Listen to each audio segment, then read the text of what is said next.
सत श्री अकाल, मैं Ravneet Kaur, living India news तुसीं देख रहे हो। बुलेटिन का आगाज़ करांगे प्रधानमंत्री नरेंद्र मोदी के उस बयान दो जिस तो बाद सियासी घमासान जारी है। अकाली उस बयान नूं लैके कन्फ्यूज़ ने। सुखबीर बादल कहते हैं कि पुनर सुरजीत नूं लैके जो पीएम मोदी ने उन्होंने उस अकाली दल का जो ग्रुप है उस दे बारे क्या है। पुनर सुरजीत वाले इस गल का जिक्र करते हैं कि श्रोमणी अकाली दल नूं लैके प्रधानमंत्री नरेंद्र मोदी ने स्टेटमेंट दी है। दरअसल जो पीएम जलंधर दौरे ते आए सी तां उन्होंने कहा कि अकाली स्वार्थी हो गए, पर किहड़े अकाली दल नूं क्या, क्योंकि अकाली दल दे विचों तां 3 धड़े इस वक्त निकले हुए ने और इस बयान तो बाद अकाली कन्फ्यूज ने।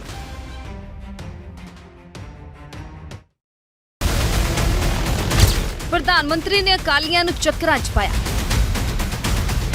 श्रोमणी अकाली दल पुनर सुरजीत दा बयान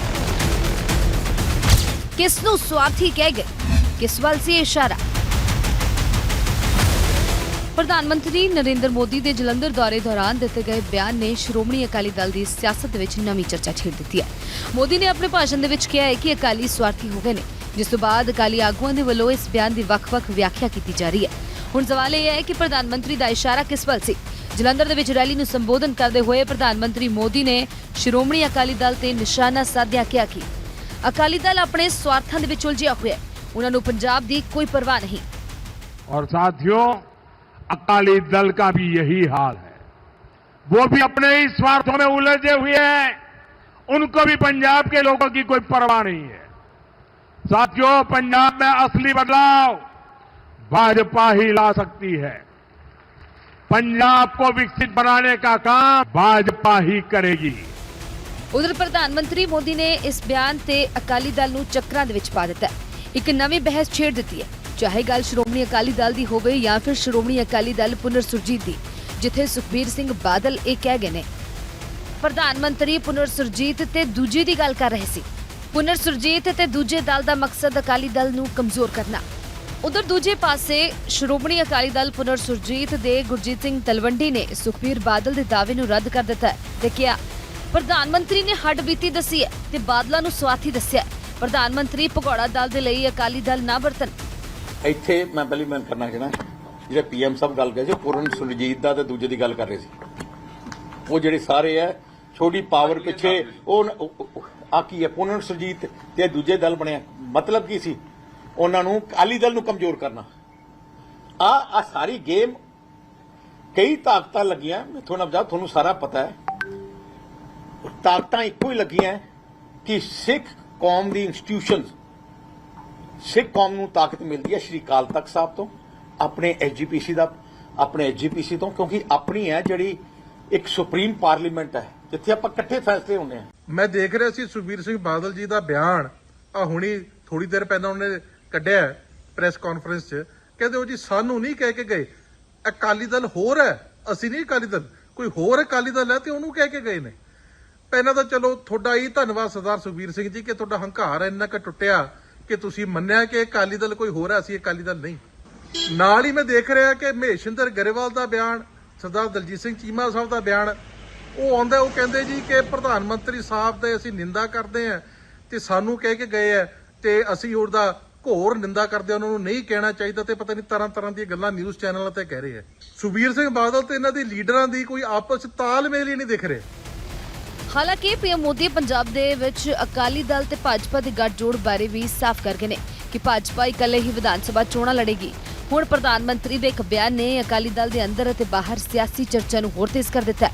ਇੱਕ ਪਾਸੇ ਸੁਖਬੀਰ ਬਾਦਲ ਇਸ ਨੂੰ ਪਾਰਟੀ ਛੱਡਣ ਵਾਲੇ ਆਗੂਆਂ ਦੇ ਨਾਲ ਜੋੜ ਰਹੇ ਹਨ, ਜਦੋਂ ਕਿ ਦੂਜੇ ਪਾਸੇ ਪੁਨਰ ਸੁਰਜੀਤ ਦੇ ਗੁਰਜੀਤ ਸਿੰਘ ਤਲਵੰਡੀ ਇਸ ਦਲੀਲ ਨੂੰ ਸਿਰੇ ਤੋਂ ਨਕਾਰ ਰਹੇ ਹਨ। ਹੁਣ ਇਹ ਸਿਆਸੀ ਤਕਰਾਰ ਆਉਣ ਵਾਲੇ ਦਿਨਾਂ ਦੇ ਵਿੱਚ ਹੋਰ ਕਿੰਨਾ ਤੂਲ ਫੜਦੀ ਹੈ, ਇਸ ਤੇ ਸਭ ਦੀ ਨਜ਼ਰ ਰਹੇਗੀ। ਤੇ ਅੱਗੇ ਵਧਾਂਗੇ, ਗੱਲ ਕਰਾਂਗੇ ਧਰਮ ਯੁੱਧ ਮੋਰਚੇ ਦੀ ਜਾਂ ਫਿਰ ਸਿਆਸੀ ਮੋਰਚਾ। ਸਵਾਲ ਇਸ ਕਰਕੇ ਖੜੇ ਹੋ ਰਹੇ ਨੇ ਕਿਉਂਕਿ ਜਦੋਂ ਪ੍ਰੈਸ ਕਾਨਫਰੰਸ ਕੀਤੀ ਗਈ ਸੀ ਅਕਾਲੀ ਦਲ ਦੇ ਵੱਲੋਂ ਤਾਂ ਉਦੋਂ ਉਹਨਾਂ ਨੇ ਕਿਹਾ ਸੀ ਕਿ 19 ਜੁਲਾਈ ਨੂੰ ਉਹਨਾਂ ਦੇ ਵੱਲੋਂ ਧਰਮ ਯੁੱਧ ਮੋਰਚਾ ਲਗਾਇਆ ਜਾਏਗਾ ਔਰ ਉਹ ਮੋਰਚਾ ਸੀ ਸ਼੍ਰੀ ਅਕਾਲ ਤਖਤ ਸਾਹਿਬ ਦੀ ਫਸੀਲ ਤੋਂ ਇੱਕ ਫੈਸਲਾ ਗਿਆਨੀ ਕੁਲਦੀਪ ਸਿੰਘ ਗੜਗੱਜ ਨੇ ਮੁੱਖ ਮੰਤਰੀ ਭਗਵੰਤ ਮਾਨ ਨੂੰ ਲੈ ਕੇ ਸੁਣਾਇਆ ਔਰ ਜਿਸ ਤੋਂ ਬਾਅਦ ਇਸ ਪੂਰੇ ਮਸਲੇ ਦੇ ਉੱਪਰ ਸਿਆਸਤ ਹੋਈ ਅਤੇ ਅਕਾਲੀ ਦਲ ਦੇ ਵੱਲੋਂ ਇੱਕ ਐਲਾਨ ਕਰ ਦਿੱਤਾ ਗਿਆ ਕਿ ਧਰਮ ਯੁੱਧ ਮੋਰਚਾ ਲਗਾਉਣਾ ਹੈ। लेकिन उस मोर्चे नूं लैके हुण आम आदमी पार्टी ने तंज कस्या ਸ਼੍ਰੋਮਣੀ ਅਕਾਲੀ ਦਲ ਦੇ ਪ੍ਰਧਾਨ ਸੁਖਬੀਰ ਸਿੰਘ ਬਾਦਲ ਤੇ ਔਰ ਕਿਹਾ ਕਿ ਉਹ ਦੱਸਣਗੇ ਕਿ ਕਦੋਂ ਇਹ ਮੋਰਚਾ ਲੱਗੇਗਾ ਕਿ ਜਾਂ ਫਿਰ AI ਦੇ ਜ਼ਰੀਏ ਵੀਡੀਓਜ਼ ਬਣਾ ਕੇ ਹੀ ਪ੍ਰਧਾਨ ਨੂੰ ਖੁਸ਼ ਕਰਨਾ ਹੈ। AI ਦੇ ਵਿੱਚ ਹੀ ਵੀਡੀਓ ਬਣਾਓ ਔਰ ਭੀੜ ਨੂੰ ਦਿਖਾ ਕੇ ਪ੍ਰਧਾਨ ਨੂੰ ਖੁਸ਼ ਕਰੋ। ਪੂਰਾ ਮਸਲਾ ਕੀ ਹੈ, ਇੱਕ ਰਿਪੋਰਟ 'ਚ ਦੇਖਦੇ ਹਾਂ।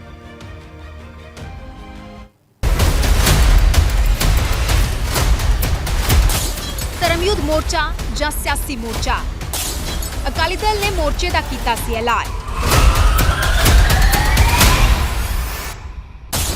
ਆਪ ਨੇ ਅਕਾਲੀ ਦਲ ਨੂੰ ਘੇਰਿਆ, AI ਵੀਡੀਓ ਪਾਓ ਤੇ ਪ੍ਰਦਾਨ ਕਰੋ ਖੁਸ਼। 227 ਤੋਂ ਪਹਿਲਾਂ ਸਿਆਸੀ ਘਮਸਾਨ। ਪੰਜਾਬ ਦੀ ਸਿਆਸਤ ਇੱਕ ਵਾਰ ਫਿਰ ਗਰਮਾ ਗਈ ਹੈ। ਸ਼੍ਰੋਮਣੀ ਅਕਾਲੀ ਦਲ ਦੇ ਵੱਲੋਂ ਧਰਮਯੁੱਧ ਮੋਰਚਾ ਸ਼ੁਰੂ ਕਰਨ ਦੇ ਐਲਾਨ ਤੋਂ ਬਾਅਦ ਆਮ ਆਦਮੀ ਪਾਰਟੀ ਨੇ ਇਸ ਤੇ ਤਿੱਖਾ ਹਮਲਾ ਬੋਲਿਆ। ਆਮ ਆਦਮੀ ਪਾਰਟੀ ਦੇ ਆਗੂਆਂ ਨੇ ਸੁਖਬੀਰ ਸਿੰਘ ਬਾਦਲ ਨੂੰ ਨਿਸ਼ਾਨੇ ਤੇ ਲੈਂਦਿਆਂ ਕਿਹਾ ਕਿ ਮੋਰਚਾ ਸ਼ੁਰੂ ਕਰਨ ਤੋਂ ਪਹਿਲਾਂ AI ਦੇ ਨਾਲ ਵੀਡੀਓ ਬਣਾਉਣ ਦੀ ਥਾਂ ਲੋਕਾਂ ਦੇ ਵਿੱਚ ਆਉਣਾ ਚਾਹੀਦਾ ਹੈ। ਮੋਰਚੇ ਦੇ ਐਲਾਨ ਦੇ ਨਾਲ ਹੀ ਸਿਆਸੀ ਤਕਰਾਰ ਵੀ ਤੇਜ਼ ਹੋ ਗਈ। ਆਮ ਆਦਮੀ ਪਾਰਟੀ ਦੇ ਬੁਲਾਰੇ ਬਲਤੇਜ ਸਿੰਘ ਪੰਨੂ ਨੇ ਤੰਜ ਕੱਸਦਿਆਂ ਕਿਹਾ ਕਿ ਅਕਾਲੀ ਦਲ ਬੇਅਦਬੀ ਨੇ ਆਪਣਾ ਧਰਮਯੁੱਧ ਮੋਰਚਾ ਕਿੱਥੋਂ ਸ਼ੁਰੂ ਕਰਨਾ ਹੈ, ਕਿਸੇ ਕੋਲ ਕੋਈ ਜਾਣਕਾਰੀ ਹੈ? ਬੀਤੇ ਮਹੀਨੇ ਸੁਖਬੀਰ ਸਿੰਘ ਬਾਦਲ ਨੇ ਪ੍ਰੈਸ ਕਾਨਫਰੰਸ ਦੇ ਵਿੱਚ ਐਲਾਨ ਕੀਤਾ ਸੀ ਕਿ ਉਹ 19 ਜੁਲਾਈ ਤੋਂ ਧਰਮਯੁੱਧ ਮੋਰਚਾ ਸ਼ੁਰੂ ਕਰਨ ਜਾ ਰਹੇ ਨੇ। ਬੇਅਦਬੀ ਦਲ ਇਹ ਮੋਰਚਾ AI ਦੇ ਨਾਲ ਹੀ ਸ਼ੁਰੂ ਕਰ ਲਵੇ ਤੇ AI ਵੀਡੀਓ ਆਪਣੇ ਪੇਜਾਂ ਤੇ ਪਾ ਲਵੇ। ਪ੍ਰਧਾਨ ਜੀ ਨੇ ਤਾਂ ਇਹਦੇ ਨਾਲ ਹੀ ਖੁਸ਼ ਹੋ ਜਾਣਾ ਹੈ। ਧਰਮਯੁੱਧ ਮੋਰਚਾ ਲਾਉਣ ਦੀ ਗੱਲ 1 ਮਹੀਨਾ ਪਹਿਲਾਂ ਸੁਖਬੀਰ ਸਿੰਘ ਬਾਦਲ ਹੋਰਾਂ ਨੇ ਆਖੀ ਸੀ, ਟੇਬਲ ਦੇ ਉੱਤੇ ਹੱਥ ਮਾਰ ਕੇ ਕਿ ਸ਼੍ਰੀ ਅਕਾਲ ਤਖਤ ਸਾਹਿਬ ਤੋਂ ਅਰਦਾਸ ਕਰਕੇ ਅਸੀਂ 19 ਤਰੀਕ ਤੋਂ ਧਰਮਯੁੱਧ ਮੋਰਚਾ ਜਿਹੜਾ ਉਹ ਲਾ ਦੇਾਂਗੇ। ਧਰਮਯੁੱਧ ਮੋਰਚਿਆਂ ਦੇ ਇਤਿਹਾਸ ਤੋਂ ਬਿਲਕੁਲ ਕੋਰਾ ਵਿਅਕਤੀ ਇਹ ਕਹਿ ਰਿਹਾ ਕਿ ਧਰਮਯੁੱਧ ਮੋਰਚਾ ਲਾ ਦੇਾਂਗੇ, ਜਿਹਨੂੰ ਇਹੀ ਨਹੀਂ ਪਤਾ ਕਿ ਧਰਮਯੁੱਧ ਮੋਰਚਾ ਕੀ ਹੁੰਦਾ, ਮੋਰਚੇ ਕੀ ਹੁੰਦੇ ਨੇ, ਕਿਵੇਂ ਉਹ ਲੱਗਦੇ ਨੇ। ਸੋਨੇ ਦਾ ਚਮਚਾ ਮੂੰਹ ਲੈ ਕੇ ਜੰਮੇ ਲੋਕ ਕਿਵੇਂ ਦੱਸ ਸਕਦੇ ਆ ਕਿ ਮੋਰਚੇ ਕਿਵੇਂ ਲੱਗਦੇ ਨੇ। ਪੀਜ਼ਾ ਤੇ ਡਾਈਟ ਕੋਕ ਦੇ ਉੱਤੇ ਪਲਣ ਵਾਲੇ ਲੋਕ ਧਰਮਯੁੱਧ ਮੋਰਚੇ ਲਾਉਣ ਦੀਆਂ ਗੱਲਾਂ ਕਰਦੇ ਸੀ।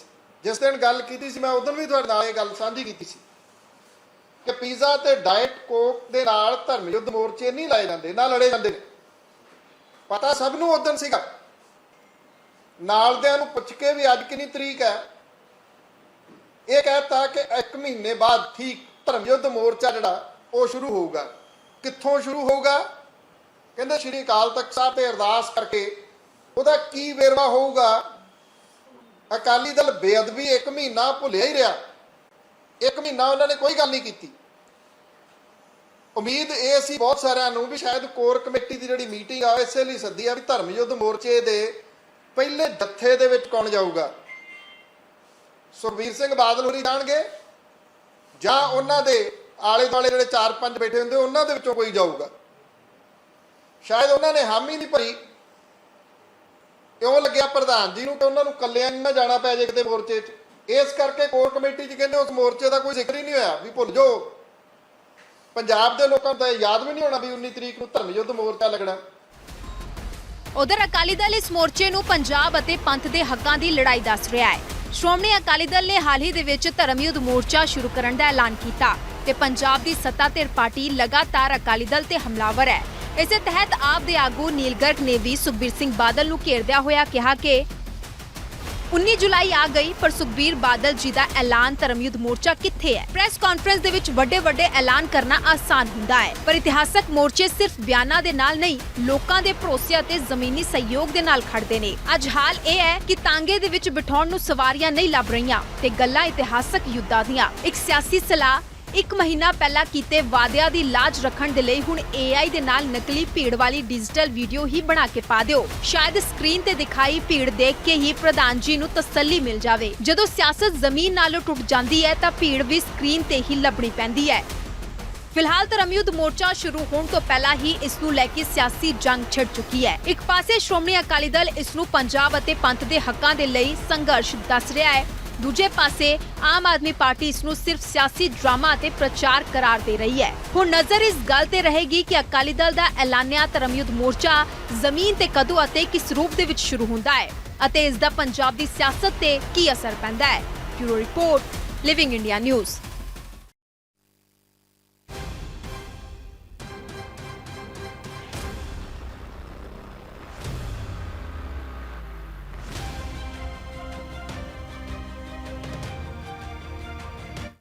ਕਾਂਗਰਸ ਦਾ ਕਲੇਸ਼ ਜਨਤਕ। ਰੰਧਾਵਾ ਨੇ ਖੋਲੇ ਦਿਲ ਦੇ ਰਾਜ਼। ਵੜਿੰਗ ਦੇ ਨਾਲ ਨਾਰਾਜ਼ਗੀ ਜਾਂ ਸਿਆਸੀ ਸੰਕੇਤ। ਵਧਾਈ ਦਾ ਮੈਸੇਜ ਵੀ ਕੀਤਾ ਗਿਆ ਇਗਨੋਰ। ਪੰਜਾਬ ਕਾਂਗਰਸ ਦੇ ਅੰਦਰ ਚੱਲ ਰਹੀ ਖਿੱਚੋਤਾਣ ਹੁਣ ਖੁੱਲ ਕੇ ਸਾਹਮਣੇ ਆ ਗਈ ਹੈ। ਪਾਰਟੀ ਦੇ ਸੀਨੀਅਰ ਆਗੂ ਅਤੇ ਗੁਰਦਾਸਪੁਰ ਤੋਂ ਸੰਸਦ ਮੈਂਬਰ ਸੁਖਜਿੰਦਰ ਸਿੰਘ ਰੰਧਾਵਾ ਨੇ ਆਪਣੀ ਹੀ ਪਾਰਟੀ ਦੇ ਸੂਬਾ ਪ੍ਰਧਾਨ ਅਮਰਿੰਦਰ ਸਿੰਘ ਰਾਜਾ ਵੜਿੰਗ ਦੇ ਖਿਲਾਫ ਖੁੱਲ ਕੇ ਨਾਰਾਜ਼ਗੀ ਜ਼ਾਹਿਰ ਕੀਤੀ। ਇੱਕ ਨਿੱਜੀ ਚੈਨਲ ਨੂੰ ਦਿੱਤੇ ਇੰਟਰਵਿਊ ਦੇ ਦੌਰਾਨ ਰੰਧਾਵਾ ਨੇ ਰਾਜਾ ਵੜਿੰਗ ਤੇ ਸੀਨੀਅਰ ਆਗੂਆਂ ਨੂੰ ਨਜ਼ਰਅੰਦਾਜ਼ ਕਰਨ ਅਤੇ ਉਹਨਾਂ ਨੂੰ ਬਣਦਾ ਸਨਮਾਨ ਨਾ ਦੇਣ ਦੇ ਇਲਜ਼ਾਮ ਲਗਾਏ। ਉਹਨਾਂ ਕਿਹਾ ਕਿ ਕਈ ਮੌਕਿਆਂ ਤੇ ਮੰਚ ਤੋਂ ਕੀਤੀਆਂ ਗਈਆਂ ਟਿੱਪਣੀਆਂ ਕਾਰਨ ਉਹਨਾਂ ਨੂੰ ਅਪਮਾਨਿਤ ਮਹਿਸੂਸ ਹੋਇਆ। ਸੁਖਜਿੰਦਰ ਰੰਧਾਵਾ ਬੋਲੇ ਨੇ, ਮੰਚ ਤੇ ਰਾਜਾ ਵੜਿੰਗ ਨੇ ਕਈ ਵਾਰ ਮਜ਼ਾਕ ਕਰਨਾ, ਮੈਂ ਬੜਾ ਹਿਊਮਿਲੇਟ ਫੀਲ ਕਰਨਾ, ਹਿਊਮਿਲੇਟ ਹੋ ਕੇ ਵੀ ਮੈਂ ਇੱਕੋ ਹੀ ਗੱਡੀ 'ਚ ਨਾਲ ਬੈਠ ਕੇ ਜਾਣਾ, ਸੋਚਣਾ ਕਿ ਚੱਲ ਕੋਈ ਨਹੀਂ, ਛੋਟਾ ਭਰਾ ਹੈ। ਆਖਰੀ ਦਿਨ ਤੱਕ ਰਾਜਾ ਵੜਿੰਗ ਨੂੰ ਪ੍ਰਧਾਨ ਬਣਾਉਣ ਦੇ ਲਈ ਕਹਿੰਦਾ ਰਿਹਾ। ਇਹ ਵੀ ਕਿਹਾ ਕਿ ਜੇ ਪ੍ਰਧਾਨ ਬਦਲਣਾ ਹੈ ਤਾਂ ਮੇਰੀ ਰਾਏ ਕੰਸੀਡਰ ਜ਼ਰੂਰ ਕਰਨਾ। 1 ਜੁਲਾਈ ਨੂੰ ਰਾਜਾ ਵੜਿੰਗ ਪ੍ਰਧਾਨ ਬਣਿਆ। ਮੈਂ ਵੜਿੰਗ ਨੂੰ ਵਧਾਈ ਦੇਣ ਦੇ ਲਈ ਫੋਨ ਕੀਤਾ ਪਰ ਫੋਨ ਨਹੀਂ ਚੁੱਕਿਆ। ਮੈਂ ਵਧਾਈ ਦਾ ਮੈਸੇਜ ਕੀਤਾ, ਕੋਈ ਰਿਪਲਾਈ ਨਹੀਂ ਆਇਆ। ਵਰਕਿੰਗ ਕਮੇਟੀ ਦੇ ਵਿੱਚ ਹੁੰਦੇ ਹੋਏ ਮੈਨੂੰ ਨਹੀਂ ਪਤਾ ਸੀ ਬਘੇਲ ਨੇ ਆਉਣਾ ਹੈ। ਪ੍ਰਤਾਪ ਸਿੰਘ ਬਾਜਵਾ ਦੇ ਘਰ ਲੰਚ ਹੋਇਆ, ਕੋਈ ਸੱਦਾ ਨਹੀਂ ਆਇਆ। ਬਾਜਵਾ ਮੇਰੇ ਜ਼ਿਲ੍ਹੇ ਦਾ ਹੈ, ਜੇ ਬਾਜਵਾ ਸੱਦਾ ਦਿੰਦੇ ਤਾਂ ਅਸੀਂ ਜ਼ਰੂਰ ਜਾਂਦੇ। ਬਘੇਲ ਸਾਹਿਬ ਸਾਡਾ ਕਸੂਰ ਦੱਸਣ, ਸਾਡੇ ਤੋਂ ਕੀ ਗਲਤੀ ਹੋ ਗਈ। ਉਧਰ ਪੰਜਾਬ ਕਾਂਗਰਸ ਦੇ ਇਸ ਅੰਦਰੂਨੀ ਵਿਵਾਦ ਦੀ ਗੂੰਜ ਹੁਣ ਸਿਰਫ ਸੂਬੇ ਤੱਕ ਸੀਮਿਤ ਨਹੀਂ ਰਹੀ, ਮਾਮਲਾ ਦਿੱਲੀ ਤੱਕ ਪਹੁੰਚ ਗਿਆ ਅਤੇ ਪਾਰਟੀ ਦੇ ਸੀਨੀਅਰ ਆਗੂ ਵੀ ਇਸੇ ਤੇ ਨਜ਼ਰ ਰੱਖ ਰਹੇ ਨੇ। इसी दौरान हरियाणा तो कांग्रेस संसद मेंबर कुमारी सैलजा ने भी इस मामले ते अपनी प्रतिक्रिया दी है। राजनीति में और किसी भी पार्टी में, भाजपा में क्या है नहीं, हमारे हरियाणा में देख लो कितने मंत्री, कितने वो ये नेता किनकी आपस में बन रही है, और उसका नुकसान सीधा जनता की ओर जाता है जब सरकार में ऐसे आपस में मतभेद हो। हमारी पार्टी का अंदरूनी मामला, लेकिन पार्टी जब चुनाव में जाती है बिल्कुल एक होकर जाती है। बाकी देखो राजनीति का, और मैं हमेशा कहती हूँ राजनीति का, पार्टी का ये आपस में खींचतान ये उसका हिस्सा है। हम ऐसे कह दें तो आपसी इतना बहुत चलता है, लेकिन जब बाहर का इम्तिहान आता है उसमें सब एक होकर चुनौती स्वीकार करते हैं। आपसी मतभेद तो है, पर सार्वजनिक तौर पर चन्नी जी चाहे राजा वड़िंग जी हो, रंधावा साहब हो, पूरा खुल के जब बोल रहे हैं, किस तरह से पंजाब में सब सॉर्ट आउट हो जाएगा, सब सॉर्ट आउट हो जाएगा। कांग्रेस कलेश का जुलाई चैप्टर हुण अपरंपार पहुंच चुका है। आलम यह है कि पहला हाईकमान ने पंजाब कांग्रेस के अंदरूनी खाना जंगी नूं दूर करन दे लई मंथन ते मंथन, फिर मीटिंगां ते मीटिंगां ते फिर ऑब्जर्वर, फिर फीडबैक लैके नवी टीम तैयार कीती तां अंदरूनी कलेश घटन दी थां होर वाधा ही नजर आया। तां पंजाब कांग्रेस इंचार्ज भूपेश बघेल नूं जिम्मेवारी सौंपी अते 5 दिनां दे दौरे ते हुण उन्हां वल्लों तैयार कीती रिपोर्ट नूं लैके सवाल खड़े होए। कांग्रेस च नाराजगी का दौर लगातार जारी है। हुण सवाल यह है कि पंजाब कांग्रेस के अंदर वध रही ये तकरार कदों अते किवें खत्म होवेगी, कि पार्टी हाईकमांड मामला सुलझाएगी जां फिर ये खिच्चोताण आउण वाले दिनां दे विच होर भी ज़्यादा वधेगी। Bureau report, living India news. ਅੱਗੇ ਵਧਾਂਗੇ। ਜੰਤਰ ਮੰਤਰ ਤੇ ਪਹੁੰਚੇ ਮਨੀਸ਼ ਸਿਸੋਦੀਆ। ਪੇਪਰ ਲੀਕ ਮੁੱਦੇ ਤੇ ਸਿਆਸਤ ਗਰਮਾ ਗਈ ਹੈ ਕਿਉਂਕਿ ਨੌਜਵਾਨਾਂ ਦੇ ਨਾਲ ਉਹਨਾਂ ਨੇ ਗੱਲਬਾਤ ਕੀਤੀ ਅਤੇ ਮੰਤਰੀ ਧਰਮੇਂਦਰ ਪ੍ਰਧਾਨ ਦਾ ਅਸਤੀਫੇ ਦੀ ਮੰਗ ਕੀਤੀ ਹੈ। ਵਿਦਿਆਰਥੀਆਂ ਦਾ ਭਵਿੱਖ ਦਾਅ ਤੇ ਲੱਗਾ ਆਮ ਆਦਮੀ ਪਾਰਟੀ ਨੇ ਕਿਹਾ ਹੈ। ਦਰਅਸਲ ਪਿਛਲੇ 22 ਦਿਨਾਂ ਤੋਂ ਜੰਤਰ ਮੰਤਰ ਤੇ ਉੱਪਰ ਸ਼ਾਂਤਮਈ ਢੰਗ ਦੇ ਨਾਲ ਪ੍ਰੋਟੈਸਟ ਕੀਤਾ ਜਾ ਰਿਹਾ ਸੀ ਔਰ ਅਚਾਨਕ ਪੁਲਿਸ ਆਉਂਦੀ ਹੈ ਔਰ ਪੁਲਿਸ ਦੇ ਵੱਲੋਂ ਸੋਨਮ ਵਾਂਗਚੁਕ ਨੂੰ ਚੁੱਕ ਕੇ ਲਿਜਾਇਆ ਜਾਂਦਾ, ਹਸਪੀਟਲ ਦਾਖਲ ਕਰਵਾ ਦਿੱਤਾ ਗਿਆ। ਇਸ ਪੂਰੇ ਮਾਮਲੇ ਦੇ ਉੱਪਰ ਸਿਆਸਤ ਭਖਦੀ ਨਜ਼ਰ ਆ ਰਹੀ ਹੈ ਤੇ ਵਿਰੋਧੀ ਧਿਰਾਂ ਕੇਂਦਰ ਸਰਕਾਰ ਨੂੰ ਘੇਰਦੀਆਂ ਨਜ਼ਰ ਆ ਰਹੀਆਂ ਨੇ।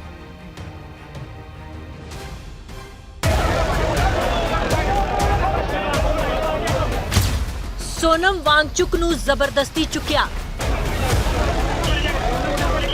ਵਿਰੋਧੀਆਂ ਨੇ ਸਰਕਾਰ ਨੂੰ ਘੇਰਿਆ। गाली गलौज करके वो लोग यहाँ से लेकर गए। केंद्र ते धक्केशाही का इल्जाम। इन लोगों ने आज अपनी इस नरेंद्र मोदी नाम की तलाश कर शांतमई प्रदर्शन क्यों होया धक्का?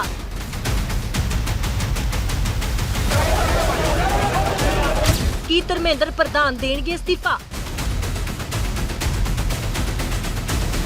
ਦੇਸ਼ ਦੇ ਵਿੱਚ ਪੇਪਰ ਲੀਕ ਵਿਦਿਆਰਥੀਆਂ ਦੇ ਭਵਿੱਖ ਅਤੇ ਲੋਕਤੰਤਰਿਕ ਹੱਕਾਂ ਨੂੰ ਲੈ ਕੇ ਸਿਆਸਤ ਦੇ ਵਿੱਚ ਇੱਕ ਵਾਰ ਫਿਰ ਤੋਂ ਗਰਮਾ ਗਈ ਹੈ। ਆਮ ਆਦਮੀ ਪਾਰਟੀ ਦੇ ਸੀਨੀਅਰ ਆਗੂ ਮਨੀਸ਼ ਸਿਸੋਦੀਆ ਜੰਤਰ ਮੰਤਰ ਤੇ ਹੋਏ ਵਿਰੋਧ ਪ੍ਰਦਰਸ਼ਨ ਦੇ ਵਿੱਚ ਪਹੁੰਚੇ ਅਤੇ ਪ੍ਰਦਰਸ਼ਨਕਾਰੀਆਂ ਨੂੰ ਸਮਰਥਨ ਦਿੰਦਿਆਂ ਕੇਂਦਰੀ ਸਿੱਖਿਆ ਮੰਤਰੀ ਧਰਮੇਂਦਰ ਪ੍ਰਧਾਨ ਦੇ ਅਸਤੀਫੇ ਦੀ ਮੰਗ ਕੀਤੀ। ਇਸ ਦੇ ਨਾਲ ਹੀ ਸੋਨਮ ਵਾਂਗਚੁਕ ਨਾਲ ਜੁੜੀਆਂ ਘਟਨਾਵਾਂ ਨੂੰ ਲੈ ਕੇ ਆਮ ਆਦਮੀ ਪਾਰਟੀ ਕੇਂਦਰ ਸਰਕਾਰ ਤੇ ਲਗਾਤਾਰ ਹਮਲਾਵਰ ਨਜ਼ਰ ਆ ਰਹੀ ਹੈ। ਸੋਨਮ ਵਾਂਗਚੁਕ ਜੋ ਪਿਛਲੇ 20 ਦਿਨਾਂ ਤੋਂ ਜੰਤਰ ਮੰਤਰ ਤੇ ਸ਼ਾਂਤਮਈ ਢੰਗ ਦੇ ਨਾਲ ਪ੍ਰਦਰਸ਼ਨ ਕਰ ਰਹੇ ਸਨ। ਸੋਨਮ ਸਿੱਖਿਆ ਸ਼ਾਸਤਰੀ ਅਤੇ ਸਮਾਜਿਕ ਕਾਰਕੁਨ ਨੇ ਅਕਸਰ ਲੋਕਾਂ ਦੇ ਹੱਕਾਂ ਦੇ ਲਈ ਆਵਾਜ਼ ਚੁੱਕਦੇ ਨੇ। ਪੁਲਿਸ ਦਾ ਕਹਿਣਾ ਹੈ ਕਿ ਉਹਨਾਂ ਦੀ ਸਿਹਤ ਨੂੰ ਧਿਆਨ ਦੇ ਵਿੱਚ ਰੱਖਦੇ ਹੋਏ ਹਸਪਤਾਲ ਲਿਜਾਇਆ ਗਿਆ, ਜਿਸ ਤੋਂ ਬਾਅਦ ਇਹ ਮਾਮਲਾ ਹੋਰ ਗਰਮਾ ਗਿਆ। ਜੰਤਰ ਮੰਤਰ ਤੇ ਇਕੱਠੇ ਹੋਏ ਵਿਦਿਆਰਥੀਆਂ ਤੇ ਨੌਜਵਾਨਾਂ ਦੇ ਵਿਚਕਾਰ ਪਹੁੰਚੇ ਮਨੀਸ਼ ਸਿਸੋਦੀਆ ਨੇ ਇਲਜ਼ਾਮ ਲਾਇਆ ਕਿ ਪੇਪਰ ਲੀਕ ਦੀਆਂ ਘਟਨਾਵਾਂ ਨੇ ਲੱਖਾਂ ਵਿਦਿਆਰਥੀਆਂ ਦਾ ਭਵਿੱਖ ਦਾਅ ਤੇ ਲਾ ਦਿੱਤਾ ਹੈ। ਉਹਨਾਂ ਕਿਹਾ ਕਿ ਵਿਦਿਆਰਥੀ ਇਨਸਾਫ ਅਤੇ ਜਵਾਬਦੇਹੀ ਦੀ ਮੰਗ ਕਰ ਰਹੇ ਨੇ, ਪਰ ਉਹਨਾਂ ਦੀ ਆਵਾਜ਼ ਸੁਣਨ ਦੀ ਬਜਾਏ ਦਬਾਉਣ ਦੀ ਕੋਸ਼ਿਸ਼ ਕੀਤੀ ਜਾ ਰਹੀ है। प्रधानमंत्री नरेंद्र मोदी जी, देश के नौजवान आपसे एक छोटी सी चीज मांग रहे हैं कि हमारा जो एग्जाम होता है इसमें जो चोरी होती है, जो पेपर लीक होते हैं, जो हमारे साथ धोखा होता है, उसको ईमानदारी से करा दो। और जो बेईमान शिक्षा मंत्री, जो नाकारा शिक्षा मंत्री आपने बिठा रखा है, उसको हटा दो। आप इन युवाओं की बात मानना तो दूर, इनसे बात करना पसंद नहीं कर रहे। आपके दिल में अपना अधिकार मांगने वाले लोग, अपना हक मांगने वाले इन बच्चों से, इन नौजवानों से आपके दिल में इतनी नफरत भरी पड़ी है कि आज आपने पुलिस भेज के इनके ऊपर डंडे बरसवा दिए, इनका अनशन तोड़वाने की कोशिश कर रहे हो। इनके नेता सोनम वांगचुक जी को आपकी पुलिस उठा के हॉस्पिटल ले गई। क्या कर रहे हो प्रधानमंत्री जी? हमने सुना है कि मुगलों के समय में ऐसा होता था कि मुगल तानाशाह, मुगल अत्याचारी किसी को अपनी बात तक बोलने नहीं देते थे, उसके ऊपर कोड़े बरसाते थे। हमने सुना है कि अंग्रेजों की पुलिस भी यही करती थी, डंडे बरसाती थी लोगों के ऊपर, बात नहीं करती थी लोगों से। आज मोदी जी आप भी मुगलों से ज्यादा, अंग्रेजों से ज्यादा अपने नौजवानों पर अत्याचार कर रहे हो, उसकी आवाज नहीं सुन रहे, उनकी बात नहीं सुन रहे। शर्म आनी चाहिए आपको। ਹਾਲਾਂਕਿ ਜਦੋਂ ਬੀਤੇ ਕੱਲ ਸੋਨਮ ਦੇ ਖਿਲਾਫ ਕਾਰਵਾਈ ਕੀਤੀ ਗਈ ਤਾਂ ਕਾਕਰੋਚ ਜਨਤਾ ਪਾਰਟੀ ਦੇ ਮੁਖੀ ਅਭਿਜੀਤ ਦਿਪਕੇ ਨੇ ਇੱਕ ਗੰਭੀਰ ਦਾਅਵਾ ਕੀਤਾ ਅਤੇ ਕਿਹਾ ਕਿ ਉਹਨਾਂ ਨੂੰ ਕੁੱਟਿਆ ਤੇ ਬਾਅਦ ਵਿੱਚ ਉਹਨਾਂ ਨੂੰ ਹਿਰਾਸਤ ਦੇ ਵਿੱਚ ਲੈ ਲਿਆ ਗਿਆ। ਨਾਲ ਹੀ ਅਭਿਜੀਤ ਦਿਪਕੇ ਨੇ ਭੁੱਖ ਹੜਤਾਲ ਦਾ ਐਲਾਨ ਕਰ ਦਿੱਤਾ। ਸੀਜੇਪੀ ਵਰਕਰਾਂ ਨੂੰ ਜੰਤਰ ਮੰਤਰ ਤੋਂ ਵੀ ਬਾਹਰ ਕੱਢ ਦਿੱਤਾ ਗਿਆ। पुलिस के गुंडे यहाँ आए, सोनम सर को घसीट कर गाली गलौज करके लेकर गए। 60 साल से जो इंसान है, जो भूख हड़ताल पर बैठा हुआ था 20 दिनों से, 60 साल के इंसान को जो 20 दिनों से भूखा था, उसको दिल्ली पुलिस गाली गलौज करके घसीट कर यहाँ से जबरदस्ती उठाकर लेकर गई। ये कहाँ लेकर गई हमें पता नहीं है। और जब मैं मेरे दोस्त के घर से निकल, जैसे मुझे ये खबर मिली, मैं जंतर मंतर आ रहा था, पुलिस वालों ने मुझे भी मारपीट की, मुझे भी सड़कों पर घसीटा और गेट बंद करके मुझे अंदर रखा और कहते तू जंतर मंतर कैसा जाता है हम देख लेते हैं। मुझे भी दिल्ली पुलिस ने डिटेन कर रखा था, मेरे साथ भी मारपीट की, मुझे भी घसीटा गया रोड पर। ये मेरा फोन भी छीन के लेके गए, फोन लोगों के फोन भी छीन कर लेकर गए। ये पुलिस ने, ये आरएसएस के गुंडे, ये दिल्ली पुलिस ने, ये आरएसएस के गुंडे 60 साल के इंसान को, इतने बड़े साइंटिस्ट को ये गाली गलौज कर जाते। मैं विदेश से अपने देश वापस आया था, मैं कोई क्रिमिनल हूँ? मेरे को इन लोगों ने सड़कों पर घसीटा, मेरे को सड़कों पर मारा इन लोगों ने। और जब मैं चिल्ला रहा था मदद के लिए, मेरा मुंह दबाया गया दिल्ली पुलिस के द्वारा और कहते क्यों चिल्ला रहा है तू बहुत चर्बी चढ़ी थी तुम लोगों में, अब दिखाते हम तुम लोगों को हम क्या है। ये दिल्ली पुलिस का रवैया, ये आरएसएस के गुंडे हैं और ये सोनम सर को कहाँ लेकर के हमें पता नहीं है। लेकिन आज जो भी हुआ है उससे एक चीज तो साफ हो गई, इस देश में डेमोक्रेसी नहीं है। नरेंद्र मोदी एक तानाशाह है, नरेंद्र मोदी एक तानाशाह है। दिल्ली पुलिस उसकी गुंडागर्दी को आगे बढ़ाती है। ये देश के लिए नहीं है पुलिस, ये पुलिस सिटीजन के लिए नहीं है। नरेंद्र मोदी की तानाशाही का जवाब इस देश की जनता को देना होगा। मैं अपील करता हूँ देश भर के लोगों से, जो ये वीडियो देख रहे हैं, सारे लोग सोनम सर के सपोर्ट में आज शांतिपूर्ण प्रोटेस्ट करें। पूरे देश भर में अपने अपने डिस्ट्रिक्ट में, अपने एरिया में शांतिपूर्ण प्रोटेस्ट करें। अब हम ये तानाशाही और बर्दाश्त नहीं कर सकते। ਇਸੇ ਦਰਮਿਆਨ ਅਭਿਜੀਤ ਦਿਪਕੇ ਨੇ ਭੁੱਖ ਹੜਤਾਲ ਸ਼ੁਰੂ ਕਰਨ ਦਾ ਐਲਾਨ ਕੀਤਾ। ਇਸ ਮਾਮਲੇ ਨੂੰ ਲੈ ਕੇ ਆਮ ਆਦਮੀ ਪਾਰਟੀ ਕੇਂਦਰ ਸਰਕਾਰ ਤੇ ਲਗਾਤਾਰ ਨਿਸ਼ਾਨਾ ਸਾਧ ਰਹੀ ਹੈ, ਲੋਕਤੰਤਰਕ ਹੱਕਾਂ ਦੇ ਦਮਨ ਦੇ ਇਲਜ਼ਾਮ ਲਗਾ ਰਹੀ ਹੈ। ਪੇਪਰ ਲੀਕ ਤੋਂ ਲੈ ਕੇ ਵਿਦਿਆਰਥੀਆਂ ਦੇ ਭਵਿੱਖ ਦੇ ਵਿੱਚ ਸੋਨਮ ਵਾਂਗਚੁਕ ਦੇ ਮੁੱਦੇ ਤੱਕ ਆਮ ਆਦਮੀ ਪਾਰਟੀ ਕੇਂਦਰ ਸਰਕਾਰ ਨੂੰ ਘੇਰਨ ਦਾ ਮੌਕਾ ਨਹੀਂ ਛੱਡ ਰਹੀ। ਦੂਜੇ ਪਾਸੇ ਸਰਕਾਰ ਦਾ ਕਹਿਣਾ ਹੈ ਕਿ ਸਿੱਖਿਆ ਪ੍ਰਣਾਲੀ ਨੂੰ ਮਜ਼ਬੂਤ ਕਰਨ ਅਤੇ ਕਾਨੂੰਨ ਵਿਵਸਥਾ ਬਣਾਈ ਰੱਖਣ ਲਈ ਲੋੜੀਂਦੇ ਕਦਮ ਚੁੱਕ ਰਹੇ ਨੇ। ਹੁਣ ਦੇਖਣਾ ਇਹ ਹੋਏਗਾ ਕਿ ਇਹ ਮੁੱਦਾ ਆਉਣ ਵਾਲੇ ਦਿਨਾਂ ਦੇ ਵਿੱਚ ਸਿਆਸੀ ਬਹਿਸ ਨੂੰ ਕਿੰਨਾ ਹੋਰ ਤੇਜ਼ ਕਰਦਾ ਹੈ। Bureau report living India news. ਅੱਗੇ ਵਧਾਂਗੇ, ਗੱਲ ਮੌਨਸੂਨ ਸੈਸ਼ਨ ਦੀ ਕਰਾਂਗੇ, ਜਿਸ ਤੋਂ ਪਹਿਲਾਂ ਸਰਵਦਲੀ ਬੈਠਕ ਹੈ। ਰਾਜਨਾਥ ਸਿੰਘ ਦੀ ਅਗਵਾਈ ਦੇ ਵਿੱਚ 40 ਦਲਾਂ ਦੀ ਮੀਟਿੰਗ, ਵਿਰੋਧੀ ਧਿਰਾਂ ਦਾ ਇਸ ਦੇ ਉੱਪਰ ਵਾਕਆਊਟ ਵੀ ਦਿਖਾਈ ਦਿੱਤਾ ਹੈ। TMC ਬਾਗੀ ਸੰਸਦ ਮੈਂਬਰਾਂ ਦੇ ਨੂੰ ਸੱਦੇ ਤੇ ਵਿਰੋਧ ਵੀ ਕੀਤਾ। ਕਿਰਨ ਰਿਜੀਜੂ ਨੇ ਕਿਹਾ ਹੈ ਕਿ ਸਦਨ ਚਲਾਉਣਾ ਸਭ ਦੀ ਜ਼ਿੰਮੇਵਾਰੀ ਹੁੰਦੀ ਹੈ ਔਰ ਇਸ ਮੌਨਸੂਨ ਸੈਸ਼ਨ ਦੇ ਵਿੱਚ 5 ਦੇ ਆਸ-ਪਾਸ ਜਿਹੜੇ ਬਿੱਲ ਨੇ ਉਹ ਵੀ ਲਿਆਂਦੇ ਜਾਣਗੇ, ਬਿੱਲ ਪੇਸ਼ ਕੀਤੇ ਜਾਣੇ ਨੇ। ਹਾਲਾਂਕਿ ਮੌਨਸੂਨ ਸੈਸ਼ਨ ਹੰਗਾਮੇਦਾਰ ਰਹਿਣ ਦੇ ਆਸਾਰ ਨੇ।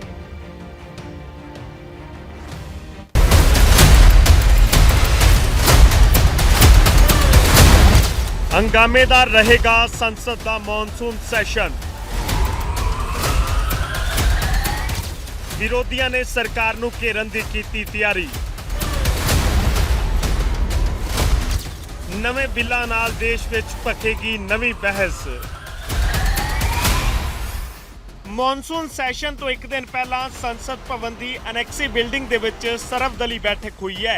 इस बैठक की प्रधानगी रखिया मंत्री राजनाथ सिंह दे वल्लों कीती गई। लगभग 3 घंटे चली इस मीटिंग दे विच कांग्रेस, समाजवादी पार्टी, त्रिमूल कांग्रेस ਅਤੇ DMK ਸਮੇਤ 40 ਦਲਾਂ ਦੇ ਨੇਤਾ ਸ਼ਾਮਲ ਹੋਏ ਨੇ। ਹਾਲਾਂਕਿ ਬੈਠਕ ਦੌਰਾਨ ਵਿਰੋਧੀ ਧਿਰ ਨੇ ਵਾਕਆਊਟ ਕੀਤਾ ਅਤੇ ਵਿਰੋਧੀ ਧਿਰ ਦਾ ਇਲਜ਼ਾਮ ਹੈ ਕਿ ਸਰਕਾਰ ਨੇ TMC ਦੇ ਬਾਗੀ 20 ਸੰਸਦ ਮੈਂਬਰਾਂ ਦੇ ਧੜੇ ਨੂੰ ਬੈਠਕ ਦੇ ਵਿੱਚ ਕਿਉਂ ਸੱਦਾ ਦਿੱਤਾ, ਜਦਕਿ ਲੋਕ ਸਭਾ ਸਪੀਕਰ ਓਮ ਬਿਰਲਾ ਨੇ ਹਾਲੇ ਤੱਕ ਉਸ ਧੜੇ ਨੂੰ ਮਾਨਤਾ ਨਹੀਂ ਦਿੱਤੀ ਹੈ। ਦੂਜੇ ਪਾਸੇ ਸੰਸਦੀ ਕਾਰਜ ਮੰਤਰੀ किरण रिजिजू ने बैठक तो बाद आख्या मीटिंग दे विच चंगी चर्चा हुई है। सारियां ने अपनी गल रखी। उन्होंने कहा कि सदन बिना रुकावट तो चले ये सारियां दी सांझी जिम्मेवारी है। संसद दा मॉनसून सैशन 20 जुलाई तो शुरू होकर 13 अगस्त तक चलेगा। इस दौरान संसद दीयां कुल 19 बैठकां होणगियां। सोमवार नूं गृह मंत्री अमित शाह राज्य सभा दे विच वंदे मातरम दे नाल जुड़िया बिल पेश करनगे। इस दे नाल ही सुप्रीम कोर्ट जजां दी गिणती सोध बिल 2026 पेश होवेगा। राष्ट्रीय सम्मान दी बेअदबी रोकू कानून सोध बिल 2026, जन्म अते मौत रजिस्ट्रेशन सोध बिल 2026, MSME विकास सोध बिल 2026, इनकम टैक्स सोध bill 2026, foreign contribution regular act सोध बिल 2026 अते विकसित भारत सिक्ख्या अधिष्ठान बिल 2025 पेश किया जाएगा। मीटिंग तो बाद संसदी मामलों बारे विच किरण रिजिजू ने सारियां राजनीतिक पार्टियां नूं संसद के सुचारू संचालन के लिए सहयोग देने की अपील की है। उन्होंने कहा कि संसद सारियां दी है, हंगामे दे नाल किसी नूं कोई फायदा नहीं हुंदा। कि कम चर्चा करके पारित किया है या हल्ला गुल्ला में पारित किया है, ऐसा भारत सरकार को इल्ज़ाम नहीं लगाना चाहिए, क्योंकि सरकार तो चाहते हैं कि चर्चा हो और बिल को अच्छी तरह से परखते हुए सब देखें और फिर पारित करें। देश के लोग ये चाहते हैं कि पार्लियामेंट चले, और पार्लियामेंट नहीं चलेगा तो ये लोकतंत्र के लिए अच्छी बात नहीं है। हमने पूरा ध्यान से सबका बात सुना है, और कल जब हम मानसून सत्र के लिए मिलेंगे कई मुद्दे लेके आएंगे अपोजिशन पार्टी, लेकिन मेरा आग्रह है कि बाधित ना करें, अपना बात रखें जरूर, मगर संसद को बंद करने के लिए कोई ऐसा हरकत ना करे जिससे संसद का गरिमा को चोट पहुंचेगा और अपने पार्टी को भी नुकसान होगा। ज़्यादा हंगामा करेगा तो राजनीतिक नुकसान होता ही है, क्योंकि लोग चाहते हैं कि चर्चा हो। लेकिन आज का मीटिंग अच्छा हुआ, अच्छा माहौल में मीटिंग हुआ, और मैं फिर से सब पॉलिटिकल पार्टी के नेताओं को धन्यवाद देना चाहता हूँ। करीब 25 दिनों के इस सैशन दे विच कुल 19 बैठकां होणगियां, जिन्हां दे दौरान कई महत्वपूर्ण कानूनी अते राजनीतिक मुद्दों के उत्ते चर्चा होने की संभावना है। सरकार वालों जारी की गई बिलों की अस्थाई सूची विच इस वेले किसी भी वड्डे संविधानक सोध बिल का जिक्र नहीं किया गया। खास करके हदबंदी अते महिला राखवेंकरण दे नाल जुड़े संविधानक सोध बिलों नूं इस सूची दे विच शामिल नहीं किया गया, जिस कारण राजनीतिक हलकियां दे विच कई तरह दीयां चर्चावां शुरू हो गईयां ने। हो सकता है कि सैशन दे विच इस ते चर्चा होवे, पर दूजे पासे विरोधी धिर भी इस सैशन दे लई पूरी तरह दे नाल तैयार नजर आ रही है। कांग्रेस समेत कई विरोधी पार्टियां ने ऐलान किया है कि वह नीट UG पेपर लीक, भर्ती प्रीखिया दे विच होईयां बेनियमियां, अयोध्या राम मंदिर दान विवाद, E20 पेट्रोल नीति ते केंद्र सरकार नूं घेर सकदियां ने। ਅਤੇ ਵਿਦੇਸ਼ ਨੀਤੀ ਵਰਗੇ ਮੁੱਦਿਆਂ ਤੇ ਸਰਕਾਰ ਨੂੰ ਘੇਰਿਆ ਜਾ ਸਕਦਾ ਹੈ। ਇਸ ਕਾਰਨ ਸੰਸਦ ਦੇ ਵਿੱਚ ਤਿੱਖੇ ਹੰਗਾਮੇ ਅਤੇ ਗਰਮਾ-ਗਰਮ ਬਹਿਸ ਹੋਣ ਦੀ ਵੀ ਸੰਭਾਵਨਾ ਬਣੀ ਹੋਈ ਹੈ। ਰਾਜਨੀਤਿਕ ਮਾਹਿਰਾਂ ਦਾ ਮੰਨਣਾ ਹੈ ਕਿ ਆਉਣ ਵਾਲਾ ਮੌਨਸੂਨ ਸੈਸ਼ਨ ਕਾਫੀ ਹੰਗਾਮੇਦਾਰ ਰਹਿ ਸਕਦਾ ਹੈ, ਕਿਉਂਕਿ ਸਰਕਾਰ ਆਪਣੇ ਕਾਨੂੰਨੀ ਏਜੰਡੇ ਨੂੰ ਅੱਗੇ ਵਧਾਉਣਾ ਚਾਹੁੰਦੀ ਹੈ, ਜਦਕਿ ਵਿਰੋਧੀ ਧਿਰ ਕਈ ਸੰਵੇਦਨਸ਼ੀਲ ਮੁੱਦਿਆਂ ਤੇ ਸਰਕਾਰ ਨੂੰ ਘੇਰਨ ਦੇ ਲਈ ਤਿਆਰ ਬੈਠੀ ਹੋਈ ਹੈ। Bureau report, living India news. ਅੱਗੇ ਵਧਾਂਗੇ, ਗੱਲ ਕਰਾਂਗੇ ਦੇਸ਼ ਦੇ ਵਿੱਚ ਬਦਲੇ ਮੌਸਮ ਦੇ ਮਿਜਾਜ਼ ਦੀ। ਇੱਕ ਪਾਸੇ ਗਰਮੀ ਤੋਂ ਜ਼ਰੂਰ ਲੋਕਾਂ ਨੂੰ ਰਾਹਤ ਮਿਲੀ, ਲੇਕਿਨ ਦੂਜੇ ਪਾਸੇ ਪਹਾੜਾਂ ਦੇ ਵਿੱਚ ਇਹੀ ਮੌਨਸੂਨ ਆਫਤ ਬਣ ਕੇ ਉਤਰਿਆ ਹੈ। ਹੁਣ ਤੱਕ 100 ਤੋਂ ਵੱਧ ਦੇ ਆਸ-ਪਾਸ ਜਿਹੜੇ ਲੋਕ ਨੇ ਉਹ ਲਾਪਤਾ ਦੱਸੇ ਜਾ ਰਹੇ ਨੇ। 10 ਦੇ ਆਸ-ਪਾਸ ਮੌਤਾਂ ਹੋ ਚੁੱਕੀਆਂ ਨੇ ਔਰ ਪਹਾੜਾਂ ਦੇ ਵਿੱਚ ਇਸ ਵਕਤ ਰਾਹਤ ਨਹੀਂ ਹੈ, ਕਿਉਂਕਿ ਲੋਕ ਤਾਂ ਵੱਡੀ ਗਿਣਤੀ ਦੇ ਵਿੱਚ ਜ਼ਰੂਰ ਜਾਂਦੇ ਨੇ, ਪਹਾੜਾਂ ਦਾ ਰੁਖ ਕਰਦੇ ਨੇ ਉੱਥੇ ਘੁੰਮਣ ਫਿਰਨ ਦੇ ਲਈ, ਲੇਕਿਨ ਫਿਲਹਾਲ ਉੱਥੇ ਸਥਿਤੀ ਜਿਹੜੀ ਵੱਧ ਤੋਂ ਬੱਤਰ ਬਣਦੀ ਨਜ਼ਰ ਆ ਰਹੀ ਹੈ। ਕਈ ਥਾਵਾਂ ਦੇ ਉੱਪਰ ਰਾਹਤ ਕਾਰਜ ਵੀ ਜਾਰੀ ਹੈ ਔਰ ਲਾਪਤਾ ਲੋਕਾਂ ਨੂੰ ਲੱਭਣ ਦੇ ਲਈ ਵੀ NDRF ਦੀਆਂ ਟੀਮਾਂ ਲੱਗੀਆਂ ਨੇ।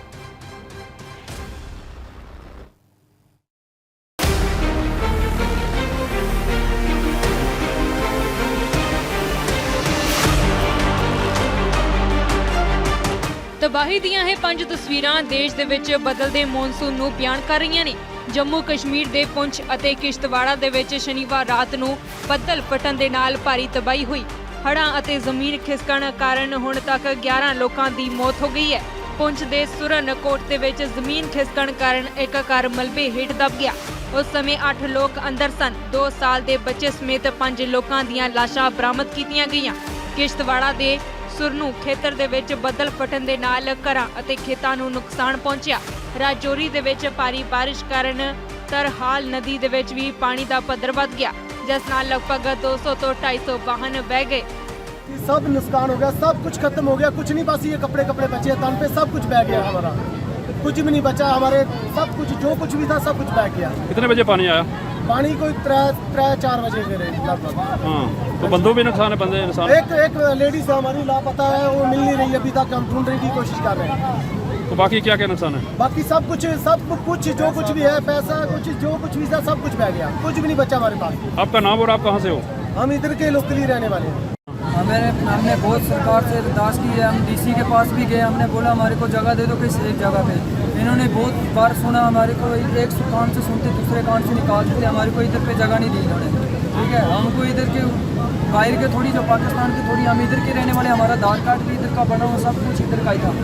ये देखो अभी देख कितनी तबाही हुई, हमारी लेडी भी सीधी डूब गई है, हम जाएँ तो जाएँ कहाँ? वो सब कुछ रुड़ गया, कुछ भी नहीं बचा, कपड़े रुड़ गए, सब बेड शेड सब फ्रिज सब रुड़ गया, कुछ भी नहीं बचा, खाली एक ये तन पे गिले कपड़े बचे हैं। अब जाए तो जाए कहाँ, किस पे जाके जाए लो यहाँ। और यहाँ पर काफ़ी जनता का नुकसान हो गया और तकरीबन लगभग 200-250 गाड़ी का जो लापता है। और ये लगभग रात को 3-3:30 बजे ये फ्लड आया और ये एडमिनिस्ट्रेशन से ये हमारी रिक्वेस्ट है कि कोई JCB वगैरह कुछ लोगों की हेल्प की जाए, ताकि जिन लोगों की जो गाड़ियाँ फंसी हैं उनको निकाला जाए। कितनी गाड़ियाँ थी बस स्टैंड पे, जो नया बस स्टैंड बना था? जो नया बस स्टैंड बना था, बस स्टैंड का तो नाम निशान नहीं रहा कि ये कभी बस स्टैंड था, हो गया, ये ख़त्म हो गया, टोटल लॉस हो गया ये। तो इनसे हमारी यही रिक्वेस्ट है कि अपने DC साहब से और यहाँ के जो एडमिनिस्ट्रेशन है कि वो कोई ना कोई JCB वगैरह लोगों की हेल्प करें और जो लोगों का माल फंसा हुआ है, सामान फंसा हुआ है, उसको बाहर रिकवर किया जाए। कितनी गाड़ियाँ हैं, जो पोल हैं, सब कुछ दिख रहा है यहाँ पे? ये यहाँ पर लगभग अभी जो हमारे को दिख रही है लगभग 40-50 गाड़ियाँ तो हैं यहाँ पर।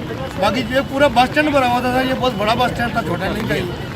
यहाँ पे जो बाढ़ आई है, कम से कम यहाँ पे 300-400 गाड़ी लगी हुई थी, जो रात को सारी बह गई है। 30 से 40 गाड़ी जो है ये सिर्फ यहाँ पे अभी जो है मिल रही है। अभी भी हालात जो है ना काफ़ी बने हुए हैं, बारिश तो अभी भी चल रही है, बारिश तो रुक नहीं रही है। ਉੱਤਰਾਖੰਡ ਦੇ ਵਿੱਚ ਜ਼ਮੀਨ ਖਿਸਕਣ ਤੋਂ ਬਾਅਦ ਕੇਦਾਰਨਾਥ ਯਾਤਰਾ ਮਾਰਗ ਤੇ ਘੋੜਿਆਂ ਦੇ ਨਾਲ ਖਿੱਚੀਆਂ ਜਾਣ ਵਾਲੀਆਂ ਖੱਚਰਾਂ ਦੀਆਂ ਸੇਵਾਵਾਂ ਨੂੰ ਮੁਅੱਤਲ ਕਰ ਦਿੱਤਾ ਗਿਆ ਅਤੇ ਕੈਲਾਸ਼ ਮਾਨਸਰੋਵਰ ਸ਼ਰਧਾਲੂਆਂ ਦਾ ਇੱਕ ਸਮੂਹ ਵੀ ਫਸ ਗਿਆ। सुबह के लगे थे इधर ही पानी क्रॉस करवा रहे थे इनको, तो बारिश की वजह से ये पुल 2025 का बह गया था। उसके बाद बोल रहे थे कि इसको जल्दी से जल्दी हम बनाएंगे, उसके बाद इधर कोई आया ही नहीं। ये ओशू नाला है सर, पिछले साल ये पूरा बह गया था, बहुत बड़ा बाढ़ आई थी। अब कल से लोग इधर फंसे हुए हैं, बारिशें हो रही है बहुत ज़बरदस्त। इधर पाइपें डाली थी, आज 3-4 दिन हुए पाइपें डाली हुई। ये रात को बाढ़ आया और सारी पाइपें फिर बह गई। इसलिए हमारी अपील है कि इधर पुल जो सेक्शन हुआ है सर पुल नहीं डाल रहे हैं और लोगों को बहुत तकलीफ आ रही है, आर पार लोग फंसे हुए हैं। ਪੁਲਿਸ ਦੇ ਵੱਲੋਂ ਰਾਹਤ ਕਾਰਜ ਤੇਜ਼ ਕਰ ਦਿੱਤੇ ਗਏ ਨੇ। ये हमारे पास अभी आपने देखा होगा हमने 3 बंदों को रेस्क्यू किया है, तो ये यहाँ सुबह आए हुए थे, तो अभी SDRF की टीम भी थी, हमारी पुलिस टीम भी थी, तो इनको 2-3 घंटे का ऑपरेशन हुआ, तो उसमें हमने इनको रेस्क्यू किया। सर कैसे पता चला? ये हमें लोकल फोन आया था, लोकल एक किसी ने फोन किया था, तो उसी पर हमने आगे कार्रवाई की और SDRF को भी इन्फॉर्म किया। ये तो पिछली बार भी अभी 10 दिन पहले ही हमने 4 बंदों को रेस्क्यू किया था। अभी भी हमने इनको बताया, वो उस दिन भी हमने बताया था कि आप तभी के किनारे ना घूमें, क्योंकि तभी का कभी भी फ्लो बढ़ सकता है। और ये जब ये अभी प्ली ले बच्चे जो जिनको बचाया हुआ, तो ये कह रहे हैं कि सुबह पानी कम था तो हम क्रॉस कर गए। तो अब यही है ना कि अगर पानी कम था तो आप ये क्रॉस कर गए हैं, तो अल्टीमेटली इनको वापस लाने में तो परेशानी, अभी पानी बढ़ता जा रहा है। और ये पीछे उधमपुर एरिया में अभी बारिश हुई है, ये फिर बढ़ जाएगा, तो कहीं अब भी तो हम टाइमली पहुंच गए। तो हमारा यही है कि पब्लिक, जनरल पब्लिक से यही है कि आप तभी के किनारे ना जाएं और अपने बच्चों को और अपने जो भी आपके कंसर्न है उनसे तभी के किनारे थोड़े ये रेनी सीजन में थोड़ा दूर रहें। ਬੇਸ ਕੈਂਪ ਦੇ ਇੰਚਾਰਜ ਧਨ ਸਿੰਘ ਬਿਸ਼ਟ ਨੇ ਕਿਹਾ ਕਿ ਗਰਭਤਾਰ ਦੇ ਵਿੱਚ ਜ਼ਮੀਨ ਖਿਸਕਣ ਕਾਰਨ ਗੂੰਜੀ ਜਾਣ ਵਾਲਾ ਰਸਤਾ ਬੰਦ ਕਰ ਦਿੱਤਾ ਗਿਆ। NDRF ਦੀਆਂ ਟੀਮਾਂ ਦੇ ਵੱਲੋਂ ਬਚਾਅ ਕਾਰਜ ਕੀਤੇ ਜਾ ਰਹੇ ਨੇ। 3 लोग फंसे हुए थे, ये सैर करने के लिए शायद गए हुए थे, तो ये तीनों आदमी फंस गए थे। पीछे पानी आया था, पानी की वजह से ये फंस गए वहाँ, तो उनको अभी निकाला। हम तो यही कहेंगे कि जब भी बारिशें अभी हो रही हैं सर, तो नदी के किनारे कोई आए ना और ना बीच में जाए सर, जिससे पानी बढ़ सकता है, कभी भी कोई हादसा हो सकता है। SDRF की टीम को अलर्ट किया गया है सर? बिल्कुल सर, अलर्ट है टीम हमारी और काम कर रही है सर, जहाँ भी है वहाँ कर रही है। ਅਰੁਣਾਚਲ ਪ੍ਰਦੇਸ਼ ਦੇ ਵਿੱਚ ਹੁਣ ਤੱਕ ਹੜ੍ਹਾਂ ਅਤੇ ਜ਼ਮੀਨ ਖਿਸਕਣ ਕਾਰਨ 7 ਲੋਕਾਂ ਦੀ ਮੌਤ ਹੋ ਗਈ ਹੈ, 29 ਜ਼ਖਮੀ ਹੋਏ ਹਨ ਅਤੇ 1 ਲੱਖ ਤੋਂ ਵੱਧ ਲੋਕ ਪ੍ਰਭਾਵਿਤ ਹੋਏ ਹਨ। ਕੁੱਲ 26 ਜ਼ਿਲ੍ਹੇ, 328 ਸਰਕਲ ਅਤੇ 576 ਪਿੰਡ ਮੌਨਸੂਨ ਤੋਂ ਪ੍ਰਭਾਵਿਤ ਹੋਏ ਹਨ। ਪਿਥੌਰਾਗੜ੍ਹ ਦੇ ਵਿੱਚ ਕੈਲਾਸ਼ ਮਾਨਸਰੋਵਰ ਯਾਤਰਾ ਦੇ ਚੌਥੇ ਜਥੇ, ਜਿਸ ਦੇ ਵਿੱਚ 50 ਸ਼ਰਧਾਲੂ ਸ਼ਾਮਲ ਸਨ, ਉਹਨਾਂ ਨੂੰ ਵੀ ਧਾਰ ਚੁਲਾ ਬੇਸ ਕੈਂਪ ਦੇ ਵਿੱਚ ਰੋਕ ਲਿਆ ਗਿਆ। ਅੱਗੇ ਵਧਾਂਗੇ ਤੇ ਗੱਲ ਕਰਾਂਗੇ ਪੰਜਾਬ ਪੁਲਿਸ ਦੀ, ਕਿਉਂਕਿ ਪੰਜਾਬ ਪੁਲਿਸ ਦੇ ਵੱਲੋਂ ਲਗਾਤਾਰ ਮੁਲਜ਼ਮਾਂ ਨੂੰ ਫੜ ਕੇ ਸਲਾਖਾਂ ਦੇ ਪਿੱਛੇ ਸੁੱਟਿਆ ਜਾ ਰਿਹਾ ਹੈ। ਅੰਮ੍ਰਿਤਸਰ ਪੁਲਿਸ ਦੇ ਵੱਲੋਂ ਫਿਰ ਤੋਂ ਵੱਡੀ ਕਾਰਵਾਈ ਕਰਦਿਆਂ ਮੁਲਜ਼ਮਾਂ ਦੀ ਗ੍ਰਿਫਤਾਰੀ ਕੀਤੀ ਗਈ ਹੈ, ਕਿਉਂਕਿ ਅੰਮ੍ਰਿਤਸਰ ਪੰਜਾਬ ਦਾ ਉਹ ਜ਼ਿਲ੍ਹਾ ਹੈ ਜੋ ਸਰਹੱਦ ਦੇ ਨਾਲ ਲੱਗਦਾ ਹੈ ਤੇ ਸਰਹੱਦ ਤੋਂ ਪਾਰੋਂ ਅਕਸਰ ਹੀ ਡਰੋਨ ਦੇ ਜ਼ਰੀਏ ਹਥਿਆਰ ਅਤੇ ਹੈਰੋਇਨ ਪੰਜਾਬ ਵਾਲੇ ਪਾਸੇ ਭੇਜੀ ਜਾ ਰਹੀ ਹੈ। ਲੇਕਿਨ ਹੁਣ ਪੁਲਿਸ ਵੀ ਐਕਟਿਵਲੀ ਕੰਮ ਕਰ ਰਹੀ ਹੈ ਤੇ ਮੁਲਜ਼ਮਾਂ ਨੂੰ ਫੜਿਆ ਜਾ ਰਿਹਾ ਹੈ।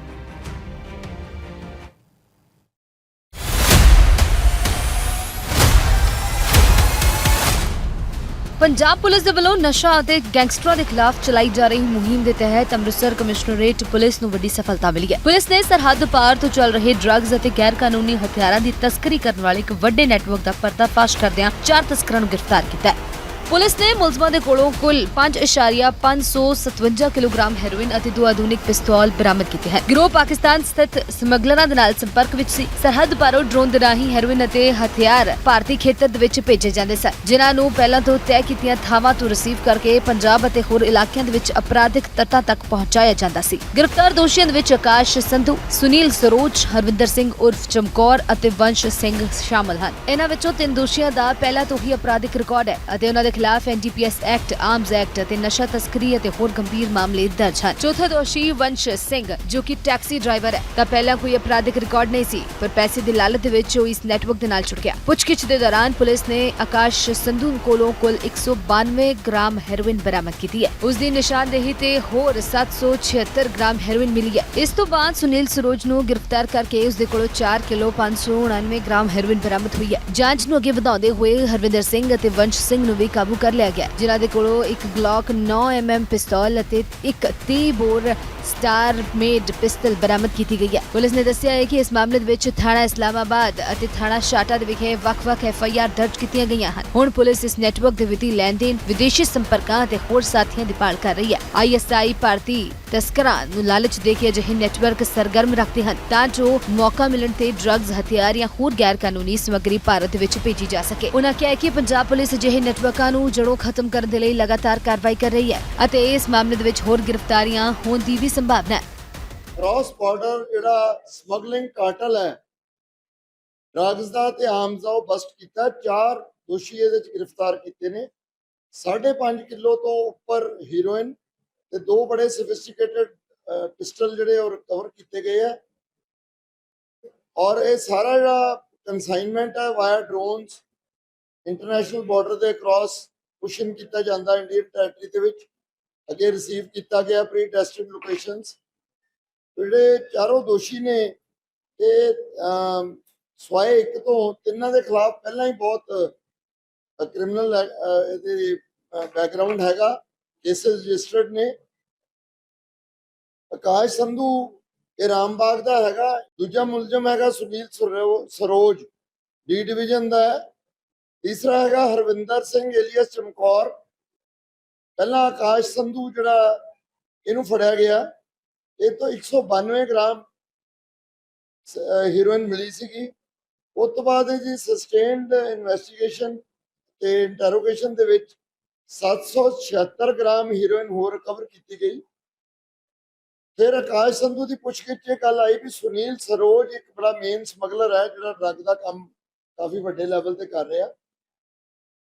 ਤਾਂ ਸੁਨੀਲ ਸਰੋਜ ਨੂੰ ਜਦੋਂ ਫੜਿਆ ਤਾਂ ਉਹ ਤੋਂ 4 ਕਿਲੋ ਤੇ 599 ਗ੍ਰਾਮ 589 ਗ੍ਰਾਮ ਹੀਰੋਇਨ ਰਿਕਵਰ ਕੀਤੀ ਗਈ। ਇਹਦੇ 'ਚ ਸਾਰੇ ਪੁਰਾਣੇ ਮੁਲਜ਼ਮ ਹੀ ਹੈ। ਵੰਸ਼ ਨੂੰ ਛੱਡ ਕੇ, ਵੰਸ਼ ਵੀ 40 ਸਾਲ ਦਾ ਜਿਹੜਾ ਟੈਕਸੀ ਡਰਾਈਵਰ ਹੈ, ਬਟ ਨਾਲ ਦੇ ਪਿੰਡ ਦੇ ਮੁੰਡੇ ਦੇ ਨਾਲ ਰਲ ਕੇ ਛੋਟੇ ਪੈਸੇ ਦੇ ਲਾਲਚ ਵਾਸਤੇ ਸਾਰਾ ਕੰਮ ਕਰ ਰਿਹਾ ਸੀਗਾ। ਇਹਦੇ 'ਚ ਫਾਈਨੈਂਸ਼ੀਅਲ ਐਂਗਲ ਅਜੇ ਉਸ ਤੇ ਇਨਵੈਸਟੀਗੇਸ਼ਨ ਚੱਲ ਰਹੀ ਹੈ ਔਰ ਉਸ ਤੇ ਦੇਖਦੇ ਆ ਕਿ ਕਿਸ ਤਰ੍ਹਾਂ ਸਾਨੂੰ ਹੋਰ ਜਿਹੜੀਆਂ ਲੀਡਸ ਡਿਵੈਲਪ ਹੁੰਦੀਆਂ ਉਹਦੇ ਮੁਤਾਬਕ ਅਗਲੀ ਕਾਰਵਾਈ ਕੀਤੀ ਜਾਵੇ। ਅੰਮ੍ਰਿਤਸਰ ਸਰਹੱਦੀ ਏਰੀਆ ਹੋਣ ਦੇ ਕਾਰਨ ਨਸ਼ਾ ਤਸਕਰਾਂ ਦੇ ਵੱਲੋਂ ਡਰੋਨ ਦੇ ਜ਼ਰੀਏ ਭਾਰਤ ਦਾ ਮਾਹੌਲ ਖਰਾਬ ਕਰਨ ਦੀ ਕੋਸ਼ਿਸ਼ ਕੀਤੀ ਜਾਂਦੀ ਹੈ। ਹਾਲਾਂਕਿ ਪੁਲਿਸ ਦੇ ਵੱਲੋਂ ਲਗਾਤਾਰ ਨਸ਼ਾ ਤਸਕਰਾਂ ਨੂੰ ਗ੍ਰਿਫਤਾਰ ਕਰਕੇ ਸਲਾਖਾਂ ਪਿੱਛੇ ਸੁੱਟਿਆ ਜਾਂਦਾ ਹੈ। ਜੰਡਿਆਲਾ ਗੁਰੂ ਤੋਂ ਪੱਤਰਕਾਰ ਮਲਕੀਤ ਸਿੰਘ ਚੀਂਦਾ ਦੀ ਰਿਪੋਰਟ। ਫਿਲਹਾਲ ਇਸ ਬੁਲੇਟਿਨ 'ਚ ਇੰਨਾ ਹੀ। ਧੰਨਵਾਦ।